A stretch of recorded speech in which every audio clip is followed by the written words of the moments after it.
My sister scrapped my embarrassing project car to punish me. So I went nuclear and made her pay for every bolt. Sup, Reddit. My sister thought she could teach me a lesson about embarrassing the family. She learned a more expensive one. I'm Blake, 27 male. I work as a service coordinator at a commercial HVAC company in Kansas City, which means I spend my days dispatching techs, ordering parts, and listening to building managers lose their minds over broken air handlers. It pays the bills, mostly. I've got student loans from a degree I barely use, and I went through a rough stretch 2 years back when the company downsized, and I spent 6 months bouncing between gig work and temp jobs before landing back on my feet. But I'm disciplined. I don't buy what I can't afford. I drive a 2009 Corolla with 187,000 miles because it starts every morning, and that's all I ask from a daily. The Nova is different. I didn't build it with money. I built it with Saturdays. My Uncle Dale is my mom's younger brother. The family calls him the black sheep because he skipped college, never chased a career with a title, and spent his life working at shops around the metro turning wrenches on other people's problems. But Dale taught me more useful stuff than anyone else in my family ever did.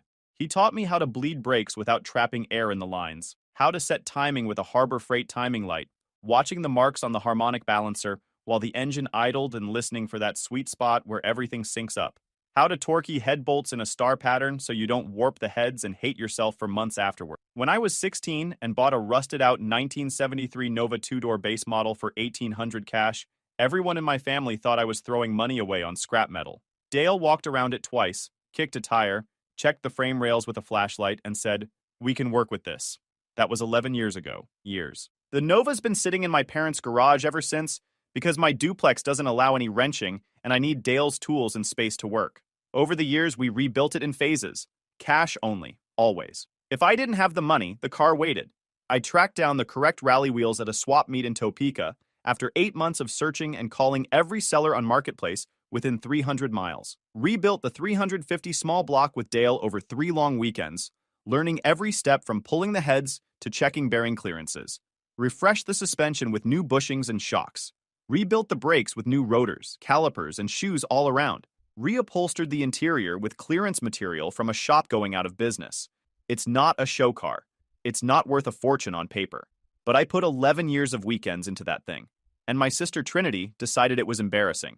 My family runs on appearances. My parents live in a house they can barely afford in a subdivision in Lee's Summit, where everyone drives financed SUVs and carries credit card debt nobody mentions at neighborhood cookouts. The lawns are always perfect because everyone's terrified of being the house with the bad lawn. Mom works medical billing at a hospital network. Dad manages a tire shop on the south side. Together they probably make decent money, but they spend like they make double. Always stressed about finances.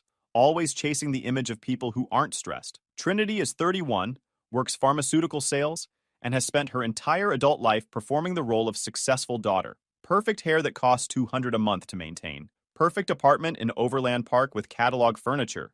Perfect leased Lexus she complains about because of mileage limits. Everything about Trinity is designed to project an image that's 3 tax brackets above reality. Here's the thing about Trinity, though. Our parents drilled it into her from childhood that image was everything.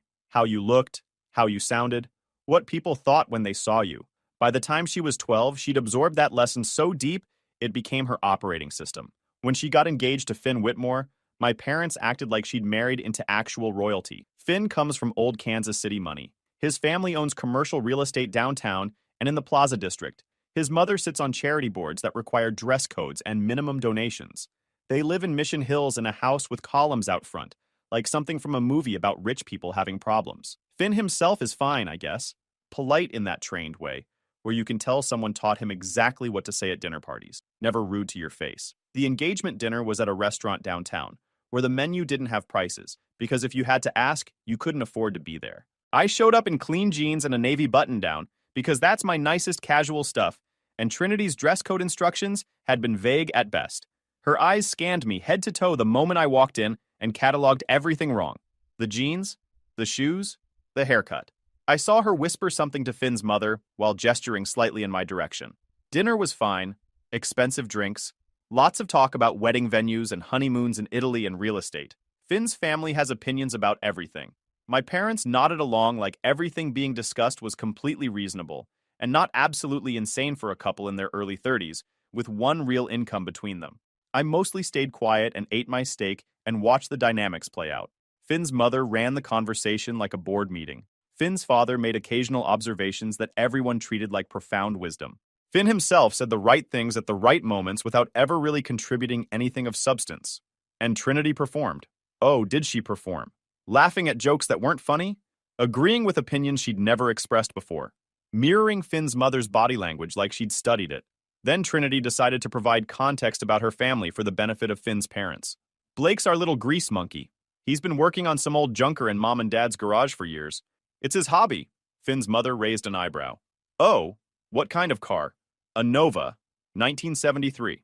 He bought it as a teenager, Trinity added quickly. It's very rustic. Kind of a project that never quite ends, you know? The way she said rustic made it clear she meant trashy. I let it slide because I wasn't there to fight. I was there to eat free food and support my sister's engagement, even though she'd never supported anything I'd ever done. Classic American muscle, Finn's father said, surprising me. Those old Novas can be worth quite a bit if they're restored properly. I had a buddy in college with a 70 SS that was a beast. Oh, Blake's isn't anything like that, Trinity cut in quickly, shutting down any positive direction. It's been sitting in my parents' garage forever taking up space. Kind of an eyesore, honestly. The neighbors have complained. The neighbors had never complained about anything. The car sat inside a closed garage where nobody could even see it. She was just lying to make me look worse in front of people she wanted to impress. I finished my steak and made small talk about nothing, and drove home in my Corolla and told myself it didn't matter. Trinity had always been like this. Nothing new. I'd survived worse family dinners. She'd always treated me like a prop in her life story. Something to manage rather than someone to respect. I thought I was used to it by now. Over the next 2 months, Trinity ramped up the pressure.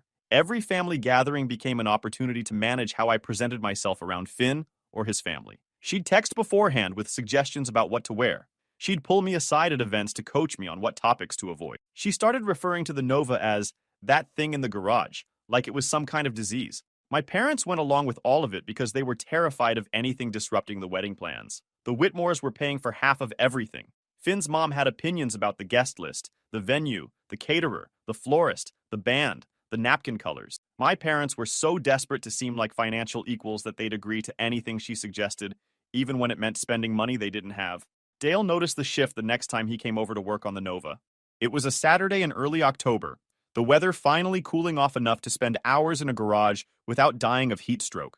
The car was close to being finished. We'd finally gotten the exhaust sorted after 2 failed attempts, and the thing sounded beautiful. Deep rumble at idle, not obnoxious, just that old-school V8 growl. Sister giving you grief again? She wants me to be someone else for this wedding. Dress different. Talk different. Not mention the car around Finn's family. Not mention you either. Dale shook his head and made a small adjustment to the distributor. Your sister's been performing since she was 12. Don't get dragged into her show. I didn't plan on it, but Trinity had other ideas about my participation. The rehearsal dinner was 2 weeks later at Finn's parents' house in Mission Hills. The place was massive. Landscaping that looked like it required a full-time staff, which it probably did. Columns out front like a courthouse. Inside was all marble floors and artwork. I wore slacks and a sport coat that I bought specifically for this occasion, because Trinity had sent 3 increasingly aggressive texts about the dress code and the importance of making a good impression, and how first impressions last forever with families like theirs. I was trying. I was genuinely trying to play along and get through this wedding without incident. The problem started when Finn's college roommate, a guy named Brett who seemed actually normal, asked me what I did for fun outside of work. I mentioned cars. He seemed genuinely interested and asked follow-up questions. I told him about the Nova, the years of weekend work, the small block rebuild, the satisfaction of bringing something back from the dead. We were having an actual conversation when Trinity materialized between us, like she'd teleported. Blake's so funny about that old car. It's been his little project forever. Very practical. She laughed in that fake way that signals she's not actually joking. But we love him anyway. Brett looked uncomfortable. I felt my face getting hot. Trinity put her hand on my arm in that fake affectionate way. Why don't you go get another drink, Blake? Let the adults talk about something else. 11 years of being the embarrassment. 11 years of being made to feel small, so she could feel big. I was done. I looked at her flat. At least my Corolla's paid off. How's that lease treating you? The room got quiet. That sudden drop in conversation, when everyone nearby stops to see what happens next. Trinity's face went white. Her hand dropped off my arm like I'd burned her. I walked out before she could recover. I heard her calling my name, but I didn't turn around. I got in my Corolla and drove away, then sat in my apartment feeling like garbage, but also like I'd finally said something that needed saying for years. 4 days of radio silence from the family. No calls, no texts, no passive-aggressive memes shared on Facebook. Nothing. I figured they were processing what happened at the rehearsal dinner. We'd have an awkward conversation eventually and move past it like we always did. That was the pattern. That had always been the pattern. Saturday morning, I drove to my parents' house to work on the Nova. Needed to finish the wiring cleanup behind the dash and do a final check of all the systems before the first real drive. Dale was meeting me at noon. The plan was to finally take it out on some back roads south of the city, see what 11 years of weekends had actually built. The garage door was closed when I pulled up. Weird. Dad usually left it cracked when he knew I was coming. I walked in through the side door and stopped. Empty. The space where the Nova had sat for 11 years was just oil stains on concrete and jack stands pushed against the wall. The tool chest Dale had given me was still there. Some shop rags in the corner. A couple of empty oil containers I'd been meaning to recycle. But the car was gone. My brain refused to process what my eyes were seeing. I walked around the empty bay like an idiot, checking corners like a 40-foot car might be hiding behind the lawnmower. I walked outside and checked the driveway.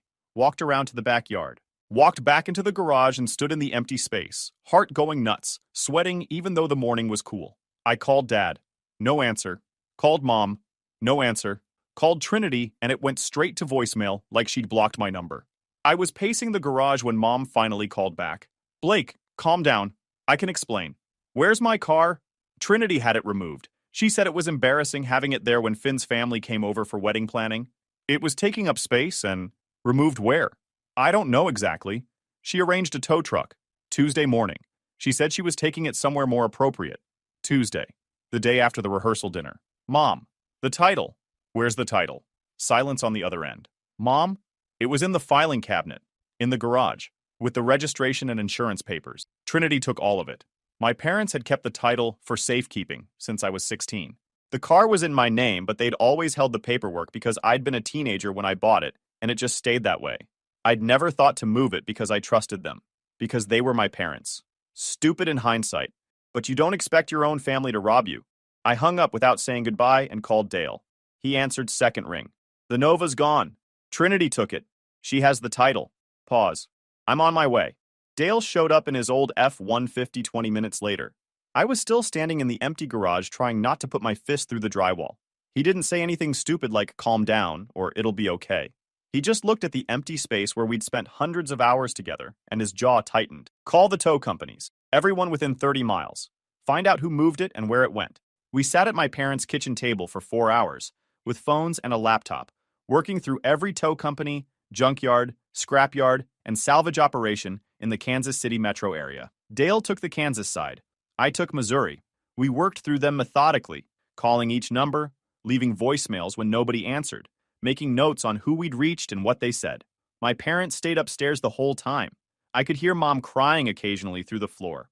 Dad never came down. They knew what they'd allowed to happen.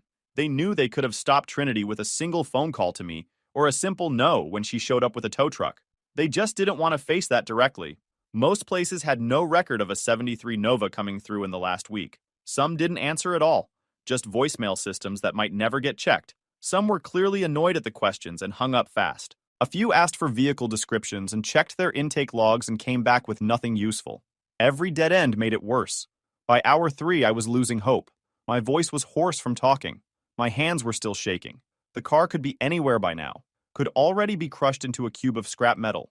Could be in pieces heading across state lines to chop shops that wouldn't ask questions. Could be sitting in some yard 3 counties over where we'd never think to look. Then Hawthorne's auto salvage in Raytown picked up. A guy named Carl confirmed they'd received a 1973 Nova 4 days ago. A woman brought in the paperwork. Said it was a family car they wanted scrapped for parts.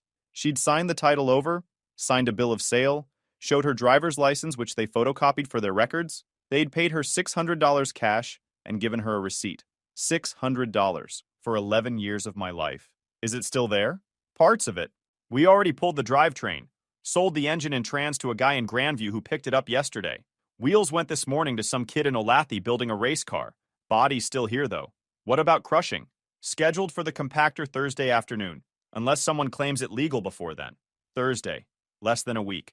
Don't touch it. I'm coming to get it. Doesn't work like that, friend. We bought it legal. I've got her signature on the title, her ID on file, bill of sale with the VIN, tow receipt from Allied Towing. Everything checks boxes on our end. You want to dispute ownership? You need to bring cops and paperwork, not just accusations.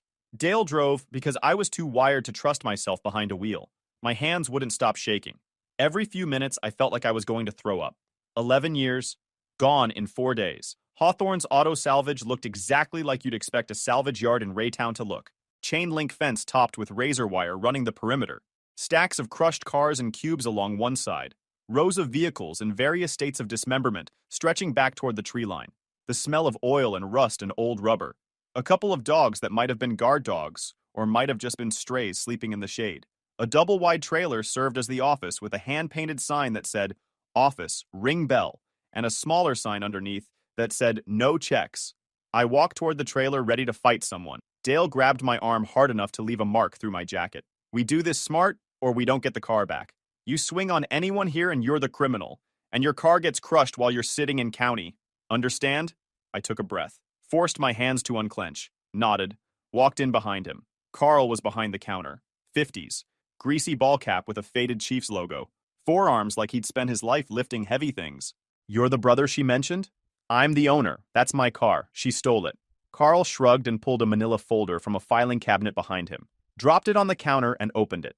"Title transfer, signed by Blake Reeves. Bill of sale dated last Tuesday, signed same day, lists the VIN and vehicle description.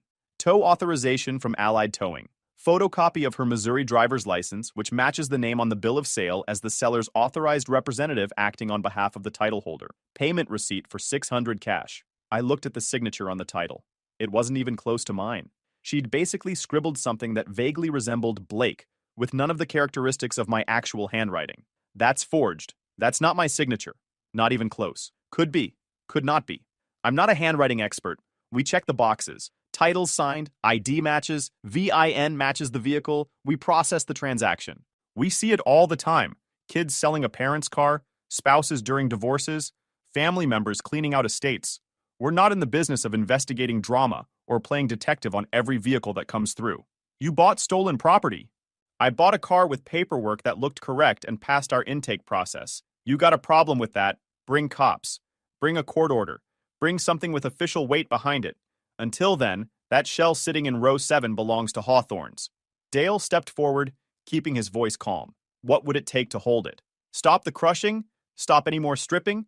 Just hold it in place until this gets sorted out legally? Carl considered for a moment, looking between us. 200 cash, non-refundable holding fee. Buys you 2 weeks. After that, I need either a police detective calling me directly to confirm an active investigation or a court order. Otherwise, the car goes back in the queue. I had maybe 300 in my checking account until payday Friday. Done. I paid him in cash. He wrote out a receipt on a yellow pad, noted the hold in his intake logbook, and tore off my copy. Bring me a police report with a case number and a detective willing to make a call, and we can talk about next steps. Until then, the car sits in row 7 and nobody touches it. We drove straight to the Raytown police station. I filed a report for theft and forgery, laying out the whole situation. The officer took down everything. The forged signature, the scrapyard sale, the missing engine and wheels, the family dynamics. Then she hit me with reality. I have to tell you up front, this might initially be treated as a civil matter. Family disputes over property, title and parents' possession, questions about who had authorization to do what. The forgery angle is what gives us criminal jurisdiction, but proving that takes time. Handwriting analysis isn't instant. She forged my signature. That's fraud. Could well be. We'll investigate. But I need you to understand, this won't move as fast as you want it to. If you want that car protected, you need to work the civil side simultaneously. I got a case number. I got the detective's direct line. I didn't get any promises. Back at Hawthorne's, I gave Carl the case number and the detective's name and contact information. He made a note in his book. I'll verify with them Monday morning. Car stays put until I hear different. Then he walked us back through the yard to row 7. The Nova looked wrong. Gutted. The hood was propped open, and there was nothing underneath but rust and hanging wires where the 350 small block used to sit. The transmission tunnel was empty. The wheels were gone, replaced with mismatched junk tires on bent rims so they could roll it around the lot. Someone had pried open the glove box hard enough to crack the plastic, and papers were scattered across the seats. I walked around it slowly, touch the fender. Ran my hand along the body line I'd spent hours making straight with filler and sanding. All the work we'd done, all the weekends, all the parts hunted down and installed and adjusted until they were right. And she'd thrown it away for $600 and spite. Dale stood next to me without saying anything for a while. Then he put his hand on my shoulder. We built it once from nothing. We'll build it again. The next few weeks were phone calls, paperwork, and controlled rage. The detective verified my case with Carl that Monday, which meant the hold stayed in place while the investigation proceeded.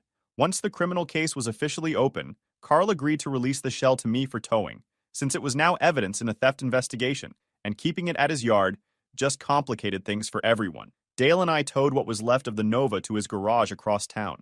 We set it on jack stands in his bay and spent an afternoon assessing the damage. Body was straight.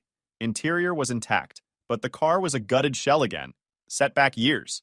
The police investigation moved slow. Slower than I wanted, obviously. The detective pulled the bill of sale and title from Hawthorne's, got samples of my actual signature from my driver's license and bank records, and sent everything for handwriting analysis. These things take time. Meanwhile, my parents did what they always do. Defended Trinity. Enabled Trinity. Treated her crimes like bad weather that would pass if everyone just stayed calm. Mom called me crying 3 days after I filed the police report. Blake, please, this will ruin her career. This will destroy the wedding. The Whitmores are already asking questions. You're tearing the family apart over a car. She stole my car and sold it for scrap. She forged my signature on a legal document. That's not a disagreement about family values, Mom. That's fraud and theft. Those are crimes. She was upset about what you said at the dinner. She wasn't thinking clearly. She felt attacked. You pushed her to this. I pushed her to commit felonies? That's the story you're going with? That I'm responsible for her choices? You embarrassed her in front of Finn's family, in front of his mother. You know what happens when she feels like her image is threatened. She panics. She reacts. She doesn't think. So her panic response to feeling embarrassed is to steal 11 years of my work and sell it for $600? And somehow that's my fault for not being embarrassing enough for her tastes? She made a mistake, Blake, but she's still your sister. Crimes aren't mistakes, Mom. Mistakes are forgetting to pay a bill or missing an appointment. What Trinity did was premeditated. She waited until the next morning. She arranged a tow truck. She gathered the paperwork. She drove across town to a scrapyard. She signed documents. She collected cash. That's a series of deliberate choices. Mom didn't have an answer for that. Dad tried the angry approach when his turn came. I was vindictive. I was petty. I was destroying Trinity's future over a pile of replaceable metal. You watched her arrange a tow truck, I said. You didn't call me. You didn't stop her. You let her take the title from your filing cabinet. You're complicit in this. He hung up. I also filed a civil suit. My lawyer itemized everything we could document and defend in front of a judge. The market value of the 350 engine Dale and I had rebuilt together, based on comparable sales and the condition it was in when it left my possession. The transmission. The rally wheels I'd searched 8 months to find. The suspension components with receipts from when I'd purchased them. The brake upgrade. The interior work. Here's where it got complicated, and where my lawyer earned his fee. I couldn't just bill my labor at shop rate because I'm not a licensed mechanic running a licensed shop. The law doesn't let you claim $100 an hour for work you did yourself in your parents' garage. But we could document parts receipts going back years. We could get written estimates from actual shops for what equivalent work would have cost if I'd paid someone else to do it. We could include the purchase prices I'd paid for hard-to-find components. We added loss-of-use damages for the months I couldn't drive a car I'd spent over a decade building and had nearly finished. The judge would ultimately have to decide what was reasonable and what was reaching, but my lawyer structured the claim to make every dollar defensible. Most of the number was parts I'd paid for over the years, plus what I'd spent recovering the drivetrain from the Grandview guy, plus storage and tow fees, plus shop estimates for redoing the cut wiring and butchered exhaust. The total came to just under $19,000. The guy in Grandview who'd bought my engine was a car guy himself, worked on old Chevys as a hobby. When I tracked him down and explained the situation, showed him the police report and the case number, he agreed to sell it back. Cost me what he'd paid the yard plus $100 for his time, and trouble picking it up. Hurt my checking account, but at least I got the $350 back. The wheels were gone for good. The kid who'd bought them had already mounted them on his own project and wouldn't sell at any price. I'd have to hunt down replacements all over again. 3 weeks after I filed the police report, the detective called. The handwriting analysis was back. Conclusive. The signatures weren't even close. Different letter formations, different pressure patterns, amateur hour forgery. Trinity was formally charged with felony theft and felony forgery. The legal process ground forward over 4 months. Trinity hired a defense attorney. She claimed I'd given her verbal permission to dispose of the car. She claimed the signature was authentic, and I was lying about the forgery. She claimed the whole thing was a family misunderstanding that didn't belong in criminal court. The handwriting analysis killed that defense dead. The prosecutor didn't buy her story. Neither did the judge who reviewed the evidence at the preliminary hearing. She pleaded down to misdemeanor theft to avoid trial and the risk of felony convictions on her record. It was still a conviction, still a criminal record, still something that would follow her. Her pharmaceutical company put her on administrative leave pending an internal review. In that industry, any fraud-adjacent conviction is career poison. You can't be trusted with drug samples and doctor relationships when you've been convicted of stealing from family members and forging documents. The civil suit hit even harder. The judge reviewed my documentation, the receipts, the shop estimates, the parts values, the loss of use calculations, and awarded the full $19,000 plus attorney fees and court costs. One hearing got delayed for scheduling, which stretched things out another 6 weeks. But the outcome was never really in doubt once the criminal case established what Trinity had done. Trinity didn't have $19,000 liquid. She'd been living the same image-chasing lifestyle as our parents, spending every dollar she earned and then some to maintain the appearance of success. Nice apartment, leased luxury car, designer clothes, expensive haircuts. The lifestyle that looks great on social media, but falls apart the moment real money is required. The judgment meant liquidation. She sold the white Lexus she'd been so proud of and downgraded to a used Civic with 100,000 miles on it. I'm not going to pretend that didn't feel good. She broke her lease and moved out of her nice apartment in Overland Park into something smaller and cheaper on the Kansas side. She started selling furniture and clothes and anything else she could convert to cash on Marketplace and Poshmark. But here's real damage. Finn's family found out about the criminal charges through the grapevine. Rich people talk to each other constantly about who's doing what and who's in trouble and whose kids are embarrassing the family name. Scandal spreads fast in those circles, because reputation is the currency that matters most. By the time Trinity tried to explain her side of things, Finn's mother had already formed opinions. Suddenly, there were concerns about compatibility and family values, and whether this is really the right time for such a major commitment. The wedding planning stopped cold. Venue deposits sat untouched. Vendor contracts went unsigned. The engagement stretched into indefinite postponement, while Finn's family evaluated the situation and gave things time to settle. Then it got quietly called off entirely. Finn handled it the coward's way. He stopped returning calls, started being perpetually busy whenever Trinity wanted to see him, took longer and longer to respond to texts until he just stopped responding altogether. Let the relationship die slowly through absence instead of ending it cleanly with an actual conversation. He never had to say the word. He just had to disappear gradually until she got the message. The wedding deposits were non-refundable. My parents had co-signed on several of them, trying to seem like financial equals with the Whitmores during the planning process. They were out almost $9,000 between the venue and the caterer and the photographer and the band. Dad had to take a weekend job at an auto parts store just to cover the credit card payments. Dale kept me from doing anything stupid during all this. Every time I wanted to call Trinity and unload everything I'd been holding back, he'd remind me the system was already doing the work. Every time I wanted to drive to my parents' house and have it out face to face, he'd find something on the Nova that needed attention. You're already winning. Don't give them ammunition to flip the script and make you look like the problem. He was right. Trinity was destroying herself through her own choices. All I had to do was stay out of the way and let it happen. And honestly, it was satisfying to watch. 8 months to rebuild what Trinity gutted in 4 days. Dale and I worked every Saturday just like before. Sometimes Sundays when the weather cooperated, and neither of us had other obligations. I dipped into savings I'd been building for emergencies because this counted as an emergency, even if it wasn't the kind I'd planned for. The money from the civil judgment helped once it started trickling in through wage garnishments and court-ordered payment plans, but it came in pieces over months, not in any amount that made a real dent all at once. The rebuild went faster the second time because we already knew what we were doing. We'd learned the hard lessons the first time around, which bolts to fight with, which gaskets to replace while you had access, which steps you could skip and which ones you absolutely couldn't. But it still took time. Still took weekends. Still took money I'd rather have spent on something else. I found replacement rally wheels at an estate sale in Wichita after a 3-hour drive each way to inspect them in person. Old guy selling off his collection because his wife finally made him downsize the garage. We talked cars for about an hour while I looked everything over. The wheels weren't the exact ones I'd lost, but they were the right size and style and in solid condition. Close enough.